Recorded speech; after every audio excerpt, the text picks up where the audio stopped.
안녕하세요. 사연을 시작하기에 앞서 구독과 좋아요 부탁드려요. 감사합니다. 사연 시작해 볼게요. 저는 결혼한 지 이제 1년이 되어 가는데요. 저는 강한 집안에 시집 온 작은 새와 같았어요. 남편은 제게 세상에서 가장 완벽한 사람이었죠. 대기업 임원이던 시아버지와 명문대 교수인 시어머니, 그리고 각자의 분야에서 성공한 형님들까지. 다들 화려한 날개를 가진 독수리 같은 집안에 저는 그저 작은 참새 같았어요. 수진아, 고등학교 때 뭐 배웠어? 우리 학교에서는 이런 거 배웠는데. 큰 형님이 자주 하던 말이었죠. 처음에는 단순한 질문인 줄 알았는데 점점 그 속에 숨겨진 가시를 느끼게 됐어요. 저희 집은 평범했어요. 부모님은 시장에서 작은 가게를 하셨어요. 가정 형편이 어려워서 대학은 꿈도 꿀 수 없었으니까요. 하지만 저는 고등학교 졸업 후 동생과 함께 호주로 유학을 떠났었거든요. 친척의 도움으로 1년 반 동안 멜버른에서 디자인을 공부했어요. 제가 정말 하고 싶었던 일이었죠. 그곳에서 유명한 패션 브랜드의 인턴으로 일하기도 했고요. 하지만 한국으로 돌아온 후 남편을 만나면서 모든 것이 바뀌었어요. 사랑에 빠져 결혼했고 디자인 경력도 꿈도 모두 뒤로 미뤄두었죠. 시댁은 제 배경을 알고 있었지만 자세한 내용까지는 몰랐어요. 그저 고졸인 며느리로만 생각했죠. 저도 굳이 말하지 않았어요. 남편만 알고 있었고 그마저도 자세히는 몰랐어요. 나 호주에서 디자인 좀 공부했었어. 이 정도로만 얘기했었거든요. 시댁 식구들 중에서 가장 힘든 건 큰 형님과 작은 형님이었어요. 형님들은 자신들이 서울대와 연세대를 나왔다는 이유로 저를 은근히 무시했어요. 가족 모임에서는 항상 저를 소외시켰고 때로는 노골적으로 제 학력을 언급하기도 했죠. 수진이는 이런 거 이해 못할 거야. 대학 안 나왔으니까. 시어머니는 그런 말이 나올 때마다 우리 수진이는 마음이 착하고 남편도 잘 챙겨줘. 그게 중요한 거지. 라고 감싸주셨지만 그게 오히려 더 상처가 됐어요. 마치 제가 학력 외에는 내세울 것이 없는 사람처럼 느껴져서요. 가장 힘든 건 형님들이 저를 무시한다고 생각해서 제 앞에서 영어로 대화하는 것이었어요. 처음에는 그냥 외국어를 자랑하는 거라고 생각했는데 한 번은 제가 주방에서 설거지하고 있을 때 거실에서 형님들이 나누는 영어 대화를 우연히 들었어요. 동서는 너무 단순해.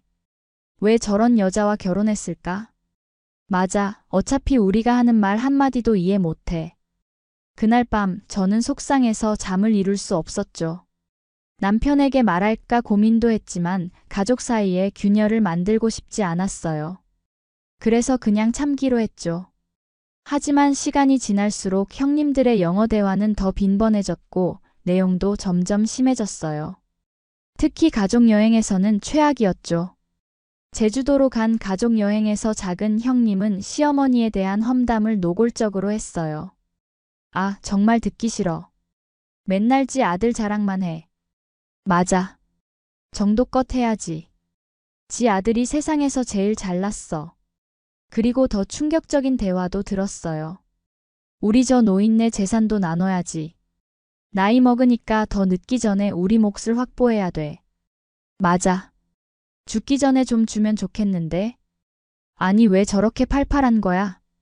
저는 정말 충격을 받았어요. 시어머니는 항상 자식들에게 공평하게 대하려고 노력하셨는데 그런 어머니의 뒤에서 두 형님들은 재산을 노리고 있었어요. 그래도 저는 참았어요. 어느 날이 제 한계였는지 기억이 나요. 추석 연휴 때였어요. 온 가족이 시댁에 모여 명절을 보내고 있었죠. 저는 시어머니와 함께 주방에서 음식을 준비하고 있었고 형님들은 거실에서 담소를 나누고 있었어요. 잠시 양념을 가지러 거실을 지나가는데 또 영어로 대화를 하더군요. 일단 재산은 우리 둘이 나눠 가져야 해. 셋째랑 넷째는 얹혀 살고 있는데 뭘 더 바래? 어차피 이 집도 처분하게 해야 해. 그런데 어떻게 구워 삶냐고. 저 눈치 없는 거는 왜 저렇게 왔다 갔다 거리는 거야 거슬리게. 어떻게든 재산은 우리한테 오게 해야지. 왜 저렇게 팔팔한 거야? 건강은 더럽게 챙기네 진짜. 점점 대화는 심해졌어요. 하지만 더 이상 듣고 싶지 않아서 빨리 주방으로 돌아왔어요. 이제는 참기 힘들었어요. 하지만 어떻게 해야 할지 몰랐죠. 남편에게 말하면 가족 사이가 틀어질 것이고 그냥 참자니 제 마음이 무너져 내렸어요.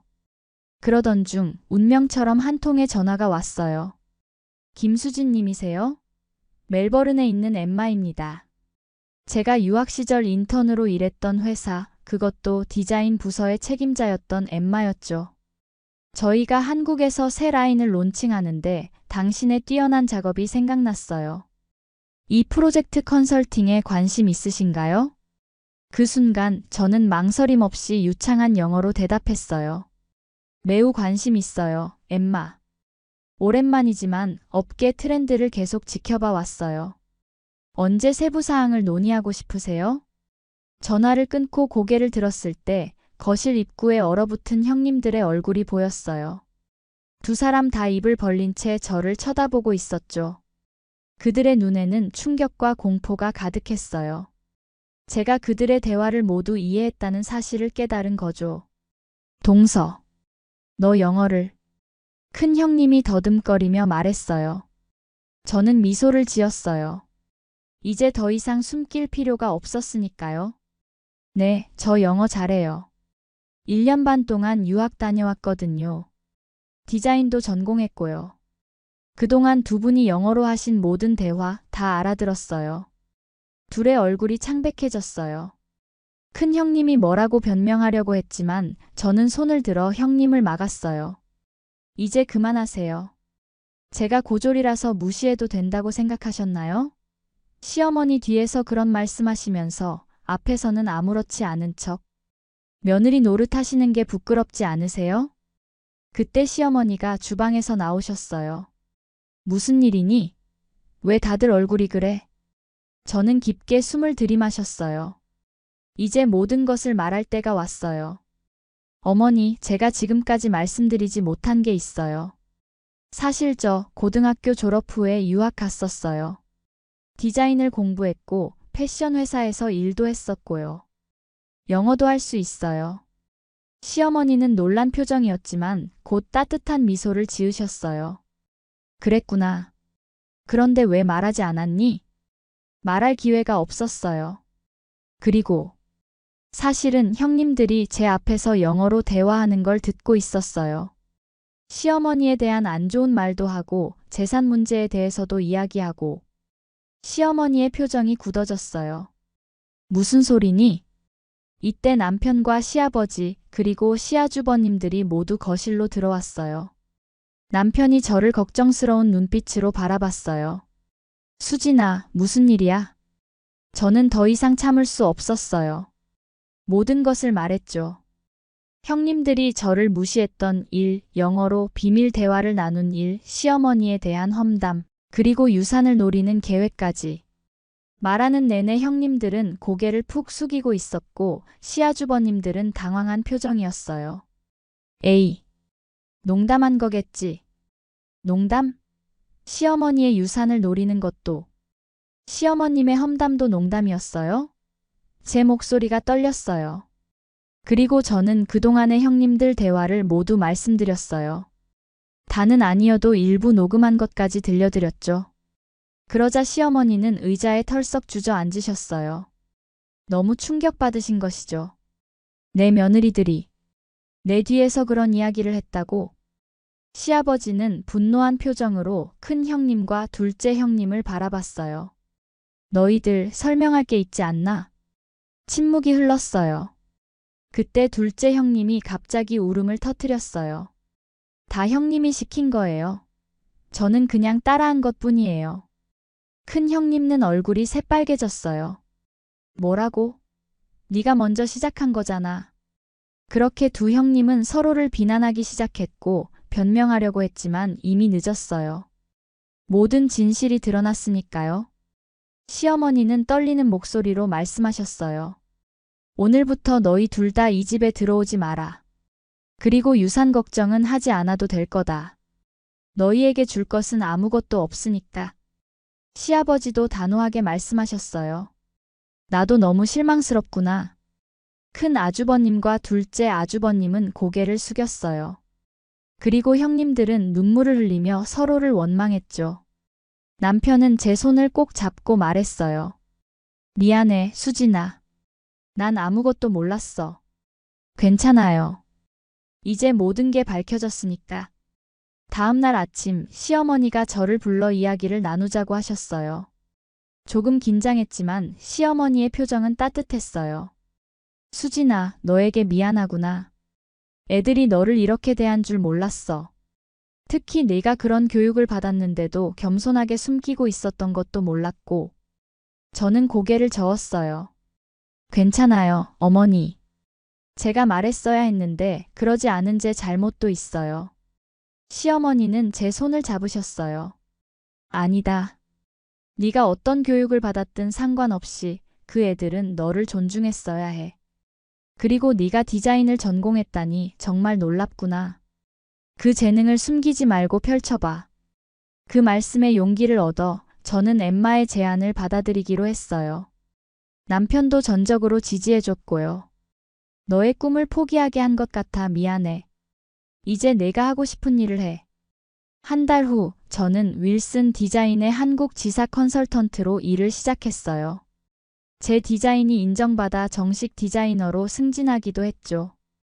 시어머니는 제 첫 패션쇼에 오셔서 자랑스러워 하셨어요. 큰 아주버님 부부와 둘째 아주버님 부부는 어떻게 됐냐고요? 시아주버님들은 자신의 아내들이 그런 말과 계획을 했다는 것에 큰 충격을 받았죠. 그들은 결국 이혼했어요. 서로를 비난하며 관계가 완전히 틀어졌거든요. 큰 형님은 회사에서도 문제가 생겨 자리를 잃었고 둘째 형님도 비슷한 상황이 됐어요. 그들이 노리던 유산은 물론 받지 못했고요. 갑자기 두 아들이 이혼을 하게 되니 시어머님과 시아버님도 마음이 많이 불편하시겠지만 하지만 이 또한 지나가리라 생각해요. 가장 아이러니한 것은 시어머니가 재산의 상당 부분을 자선단체에 기부하기로 결정하셨다는 거예요. 특히 저학력으로 차별받는 여성들을 위한 장학재단을 설립하셨죠. 수진아, 네가 우리 가족이라 다행이구나. 학벌이 아니라 인격이 중요하다는 것을 그 아이들도 알았다면 좋았을 텐데. 1년이 지난 지금 저는 제 디자인 스튜디오를 오픈했어요. 남편은 제 사업을 적극 지원해주고 시부모님도 항상 응원해주세요. 저는 이제 다른 사람들의 시선에 연연하지 않아요. 제 이야기를 당당하게 말하고 제 날개를 마음껏 펼치고 있죠. 어쩌면 인생이란 그런 것 같아요. 우리는 모두 숨겨진 날개를 가지고 있고 그것을 발견하고 펼치는 과정이 바로 우리의 가치인 것 같아요. 저는 이제 제 날개로 하늘 높이 날고 있어요. 그리고 이 비행이 얼마나 아름다운지 이제야 알게 됐답니다. 제 긴 이야기를 끝까지 들어주셔서 감사합니다. 구독과 좋아요, 알림 설정까지 잊지 마세요.